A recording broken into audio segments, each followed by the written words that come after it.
اعوذ باللہ من الشیطان الرجیم بسم اللہ الرحمن الرحیم اللہم صلی علی سیدنا و مولانا محمد وعلی آل سیدنا و مولانا محمد وبارک وسلم۔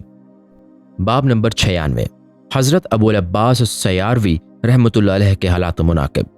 آپ شریعت کے بہت بڑے عالم اور طریقت کے عظیم بزرگ گزرے ہیں۔ آپ حضرت ابو بکر رحمۃ اللہ علیہ واسطی کے ارادت مندوں میں سے تھے اور سرزمین مرو پر آپ نے بہت سے حقائق کا انکشاف فرمایا۔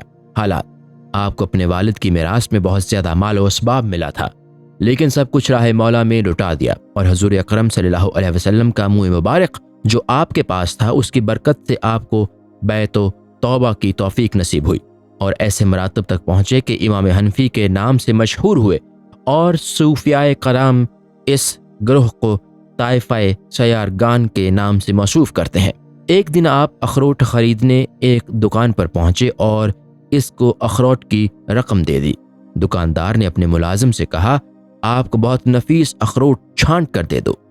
آپ نے پوچھا کہ کیا تم ہر خریدار کے ساتھ یہی طریقہ اختیار کرتے ہو؟ اس نے جواب دیا کہ نہیں، لیکن آپ کو عالم ہونے کی وجہ سے خراب چیز دینا پسند نہیں کرتا۔ آپ نے فرمایا کہ میں اپنے علم کو اخروٹ کے معاوضہ میں فروخت کرنا معیوب تصور کرتا ہوں۔ یہ فرما کے قیمت واپس لیے بغیر چلے گئے۔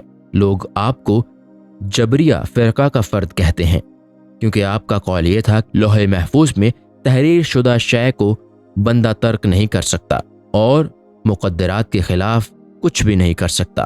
اس عقیدے کی وجہ سے آپ نے بے حد اذیتیں برداشت کیں، لیکن آخر میں اللہ تعالیٰ نے ان اذیتوں سے چھٹکارا دے دیا۔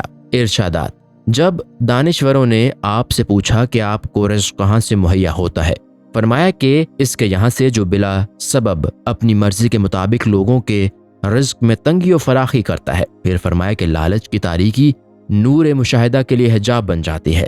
فرمایا کہ جب تک مومن اپنی ذلت پر اس طرح صبر نہیں کرتا جس طرح اپنی عزت پر صابر رہتا ہے، اس وقت تک اس کے ایمان کی تکمیل نہیں ہوتی۔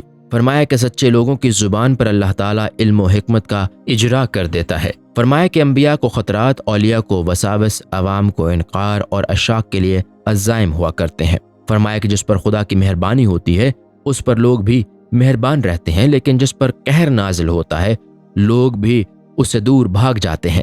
فرمایا کہ معارف سے باہر آنے کا نام معرفت ہے، اور توحید کی تعریف یہ ہے کہ سوائے خدا کے قلب میں کسی کا گزر نہ ہو، یعنی توحید کا غلبہ اس حد تک فزوں ہو جائے کہ جو شے قلب میں داخل ہو اس پر توحید کا رنگ چڑھ جائے، اور موحد وہی ہے جو بحر توحید میں غرق ہو کر خود بھی عہد کی شکل اختیار کر لے، جیسا کہ فرمایا کیا كنت له سمعا وبصرا، یعنی ہم اس کی سماعت و بصارت بن جاتے ہیں۔ فرمایا کہ حالت مشاہدہ میں غافل کو کبھی لذت حاصل نہیں ہوتی، کیونکہ حسن کا مشاہدہ فنا کا نام ہے۔ جس وقت لوگوں نے آپ سے سوال کیا کہ خدا تعالیٰ سے کیا طلب کرتے ہیں، فرمایا کہ وہ جو کچھ بھی دے دے، کیونکہ میں تو گدھا ہوں، اور گدھا کو جو کچھ بھی مل جائے وہی اس کے لیے بہت غنیمت ہے۔ پھر لوگوں نے سوال کیا کہ مرید کے لیے بہترین ریاضت کون سی ہے؟